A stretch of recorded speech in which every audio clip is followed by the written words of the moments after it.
Opa, tudo bem? Como você está? Estamos aqui hoje, mais um dia, mais uma vez, para poder ler a palavra do Senhor e hoje nós vamos começar por um novo livro da Bíblia. Nós vamos começar hoje Atos dos Apóstolos. Nós vamos ver aqui, eu até destaquei um comentário que a própria Bíblia traz que diz o seguinte: o livro dos o livro dos Atos apresenta o caminho da igreja, que prolonga o caminho de Jesus até os extremos da terra. Então nós vamos ver aqui que os discípulos, os apóstolos de Jesus, vão ser guiados para continuar os ensinamentos que Jesus deixou para eles, para que possa ser formado as igrejas e para todos os lugares onde nós estivermos, assim a gente possa entender que somente Ele é a salvação. Isso é o que o Ato dos Apóstolos vai nos ensinar. Podemos até dizer aqui que é como se fosse um evangelho do Espírito Santo, porque nós vamos ver aqui todos os apóstolos sendo guiados pelo poder do Espírito Santo. Hoje nós vamos ler os capítulos 1 e 2 dos Atos dos Apóstolos, tá? Vamos dar início aqui então no primeiro capítulo dos Atos. No meu primeiro livro, o Teófilo, já tratei de tudo o que Jesus começou a fazer e ensinar, desde o princípio até o dia em que foi levado para o céu. Antes disso, ele deu instruções aos apóstolos que escolhera, movido pelo Espírito Santo. Foi aos apóstolos que Jesus, com numerosas provas, se mostrou vivo depois de sua paixão. Durante 40 dias, apareceu a eles e falou-lhes do reino de Deus. Estando com os apóstolos numa refeição, Jesus deu-lhes esta ordem: não se afastem de Jerusalém. Esperem que se realize a promessa do Pai, da qual vocês ouviram falar. João batizou com água, vocês, porém, dentro de poucos dias, serão batizados com o Espírito Santo. Então os que estavam reunidos perguntaram a Jesus: Senhor, é agora que vais restaurar o reino para Israel? Jesus respondeu: não cabe a vocês saber os tempos e as datas que o Pai reservou à sua própria autoridade, mas o Espírito Santo descerá sobre vocês, e dele receberão força para serem as minhas testemunhas, em Jerusalém, em toda a Judéia e Samaria e até os extremos da terra. Então nós vemos aqui que a missão universal da igreja é essa: levar a palavra do Senhor, segundo a vontade do Espírito Santo, até os extremos da terra. Então vamos pedir, vamos clamar a presença do Espírito para que a gente possa, de fato, viver esse evangelho, viver essa palavra e a gente espalhar que Jesus, ele é o Salvador e o único Salvador.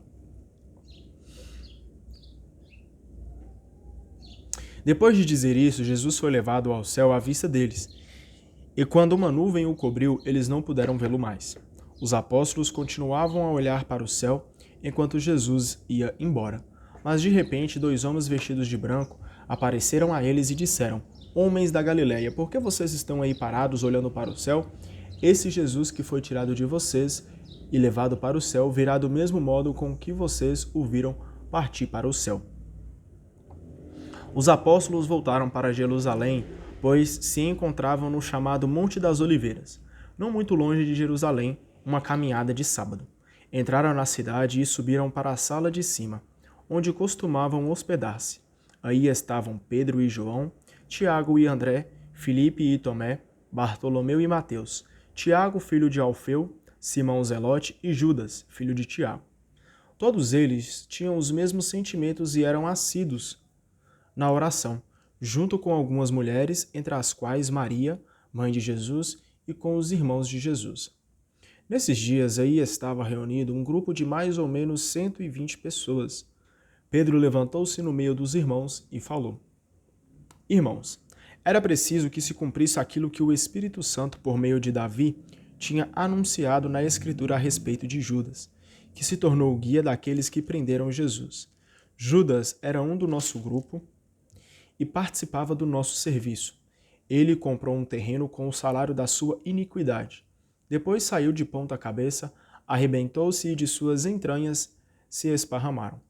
A notícia chegou a todos os habitantes de Jerusalém que deram àquele terreno o nome de Acéldama, que quer dizer campo de sangue, conforme a sua língua.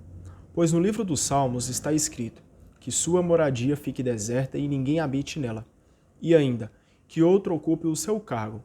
Há outros homens que nos acompanharam durante todo o tempo em que o Senhor vivia no meio de nós, desde o batismo de João até o dia em que foi levado ao céu. Agora é preciso que um deles se junte a nós para testemunhar a ressurreição. Então eles apresentaram 2 homens, José, chamado Barsabas, e apelidado o Justo, e também Matias. Em seguida fizeram esta oração: Senhor, tu conheces os corações de todos. Mostra-nos qual destes 2 tu escolheste, para ocupar no serviço do apostolado o lugar que Judas abandonou para seguir o seu destino. Então tiraram a sorte entre os 2, e a sorte caiu em Matias, que foi juntado ao número dos 11 apóstolos. Então nós vemos aqui que Matias, será que, antes de complementar aqui o que acabamos de ler, né? Eu acredito também, por muito tempo, eu não sabia que Judas Iscariotes, aquele que entregou Jesus para a morte, ele havia sido trocado depois de algum tempo por outro apóstolo. Os discípulos ali, né, os apóstolos de Jesus, depois que Jesus voltou para o céu, eles juntaram e perceberam que precisavam de mais um apóstolo, porque Jesus tinha escolhido 12 e eles precisavam de mais um. E aí eles juntaram, fizeram uma reunião ali e tinha 2 pessoas. José, chamado Barsabas e apelidado Justo, e também Matias. E eles pedem a presença do Espírito Santo para que o Espírito Santo possa ali ajudar eles, né, a ser escolhido esse novo apóstolo. E no momento de sorte, assim como diz, né, então tiraram a sorte entre os 2 e a sorte caiu em Matias, que foi juntado ao número dos 11 apóstolos. Você sabia que o Matias foi aquele que substituiu Judas? Pois é, cara. Muitas pessoas nem sabem disso, né? Eu também nem imaginava um tempo atrás, depois de muitos e muitos anos, que eu fui descobrir que Matias foi quem substituiu Judas Iscariotes no apostolado. Interessante, né? A gente vai lendo a Bíblia e vai conhecendo, a gente vai lendo e vai aprendendo. Capítulo 2 de Atos. Quando chegou o dia de Pentecostes, todos eles estavam reunidos no mesmo lugar. De repente, veio do céu um barulho como o sopro de um forte vendaval e encheu a casa onde eles se encontravam. Apareceram então umas como línguas de fogo que se espalharam e foram pousar sobre cada um deles. Todos ficaram repletos do Espírito Santo e começaram a falar em outras línguas, conforme o Espírito lhes concedia que falassem. Olha para você ver, o Espírito que guiava os apóstolos desceu sobre eles e eles começaram a falar para as pessoas sobre os ensinamentos de Cristo. Que perfeição! Acontece que em Jerusalém moravam judeus devotos de todas as nações do mundo. Quando ouviram o barulho, todos se reuniram e ficaram confusos, pois cada um ouvia, na sua própria língua, os discípulos falarem. Espantados e surpresos diziam: Esses homens que estão falando não são todos galileus? Como é que cada um de nós os ouve em sua própria língua materna? Entre nós há partos, medos e elamitas, gente da Mesopotâmia, da Judéia e da Capadócia, do Ponto e da Ásia, da Frígia e da Panfilha, do Egito e da região da Líbia, vizinha de Cirene. Alguns de nós vieram de Roma. Outros são judeus ou pagãos convertidos. Também há cretenses e árabes, e cada um de nós, em sua própria língua, os ouve anunciar as maravilhas de Deus. Todos estavam admirados e perplexos, e cada um perguntava a outro: O que quer dizer isso? Outros caçoavam e diziam: Eles estão embriagados com vinho doce. Então Pedro, que aí estava com os outros 11 apóstolos, levantou-se e falou em voz alta: Homens da Judéia, e todos vocês que se encontram em Jerusalém, compreendam o que está acontecendo e prestem atenção nas minhas palavras. Estes homens não estão embriagados como vocês pensam, pois são apenas 9 horas da manhã. Pelo contrário, está acontecendo aquilo que o profeta Joel anunciou. Nos últimos dias, diz o Senhor, eu derramarei o meu espírito sobre todas as pessoas. Os filhos e filhas de vocês vão profetizar, os jovens terão visões e os anciãos terão sonhos. E naqueles dias derramarei o meu espírito, também sobre meus servos e servas, e eles profetizarão. Farei prodígios no alto do céu e sinais embaixo na terra, sangue, fogo e nuvens de fumaça. O sol se transformará em trevas e a lua em sangue antes que chegue o dia do Senhor. dia grande e glorioso, e todo aquele que invocar o nome do Senhor será salvo. Tá escrito aqui, cara. Não tenha dúvida. Todo aquele que invocar o nome do Senhor será salvo. Não precisa nem dizer mais nada, né? Homens de Israel, escutem estas palavras. Jesus de Nazaré foi o homem que Deus confirmou entre vocês, realizando por meio deles os milagres, prodígios e sinais que vocês bem conhecem. E Deus, com sua vontade e presciência, permitiu que Jesus lhe fosse entregue. E vocês, através de ímpios, o mataram-o pregando numa cruz. Deus, porém, ressuscitou Jesus, libertando-o das cadeias da morte, porque não era possível que ela o dominasse. De fato, Davi assim falou a respeito de Jesus. Eu via sempre o Senhor diante de mim, porque ele está à minha direita, para que eu não vacile. Por isso, meu coração se alegra, a minha língua exulta e minha carne repousa com esperança, porque não me abandonarás na região dos mortos, nem permitirás que o teu santo conheça a corrupção. Tu me ensinaste os caminhos da vida e me encherás de alegria na tua presença. Esse é Jesus, aquele que nos ensinou o caminho da vida, aquele que nos mostrou como viver neste mundo e alcançar a vida eterna. Porque esse mundo ele nos mostra uma falsa vida, uma falsa felicidade, onde as pessoas acham que beber, usar drogas, ficar com várias pessoas, ficar com várias mulheres, é viver. Eu já fui uma dessas pessoas, mas o Espírito Santo de Deus me tocou e me mostrou que há algo muito maior, que é Jesus, é aquele que nos ama e que nos deu os mandamentos para podermos seguir, porque Ele nos deu, Ele é o autor da vida e Ele nos deu a vida, então Ele sabe o manual de instruções que nós devemos ter para poder seguir a vida. E, complementando, e me encherás de alegria na tua presença. Olha para você ver, quando estamos com Jesus, nós somos pessoas verdadeiramente felizes, porque a alegria, a sabedoria, as coisas boas, tudo aquilo que é bom vem do Senhor. Tudo aquilo que é bom, que é agradável, vem de Deus, pois isso nos traz, isso nos encherá de alegria na presença de Deus. Olha que maravilha. Quando estamos com Cristo, quando às vezes falando aqui, vou falando várias coisas no plural. Preciso treinar minha dicção.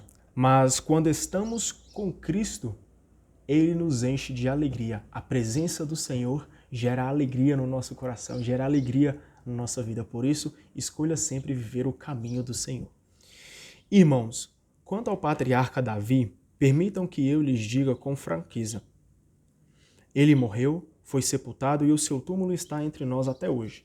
Mas ele era profeta e sabia que Deus lhe havia jurado solenemente fazer com que um descendente seu lhe sucedesse no trono.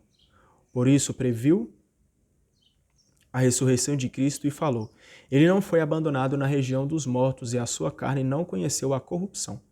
Deus ressuscitou a este Jesus. E nós todos somos testemunhas disso. Ele foi exaltado à direita de Deus, recebeu do Pai o Espírito prometido e o derramou.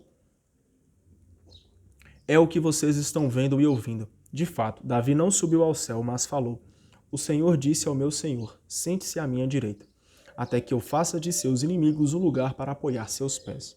Que todo o povo de Israel fique sabendo com certeza que Deus tornou o Senhor e Cristo aquele que Jesus que vocês crucificaram.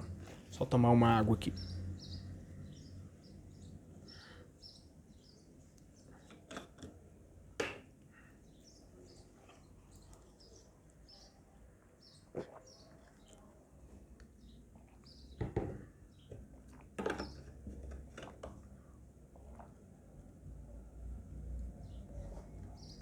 Vamos lá. Quando ouviram isso, todos ficaram de coração aflito e perguntaram a Pedro e aos outros discípulos: Irmãos, o que devemos fazer? Pedro respondeu: Arrependam-se e cada um de vocês seja batizado em nome de Jesus Cristo, para o perdão dos pecados. Depois vocês receberão do Pai o dom do Espírito Santo. Olha para você ver. Pedro, aquele que andou com Jesus, estava sendo guiado pelo Espírito Santo. E quando ele foi ali perguntado, quando ele foi questionado: Irmãos, o que devemos fazer? O que as pessoas que queriam seguir a Jesus, o que elas deveriam fazer? E Pedro responde: arrependam-se e cada um de vocês seja batizado em nome de Jesus Cristo para o perdão dos pecados. Então, arrepender-se verdadeiramente, entender que nós temos um Salvador e que ele não veio aqui à toa. Por isso, arrependermos de nossas fraquezas e pecados e tomar ele como centro da nossa vida. E aí Pedro ainda complementa: depois vocês receberão do Pai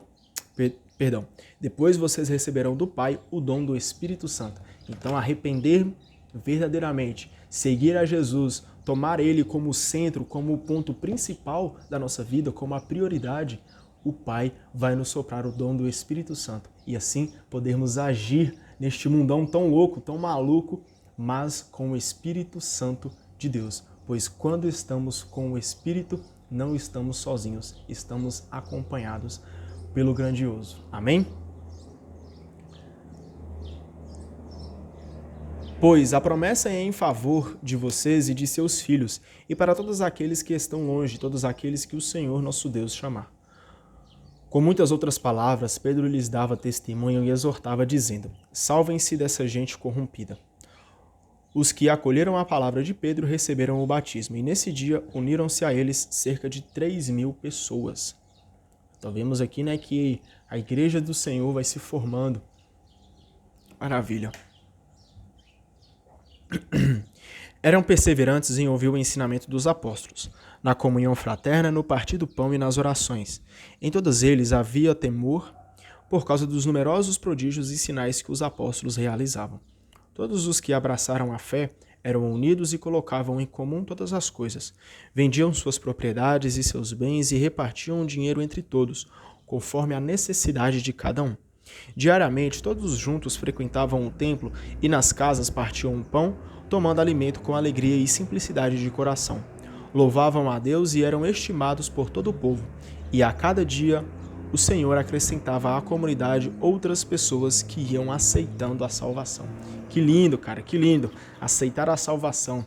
É isso que nós devemos fazer, aceitar que Jesus é o nosso único Salvador. Amém? Assim a gente finaliza com a leitura do dia de hoje.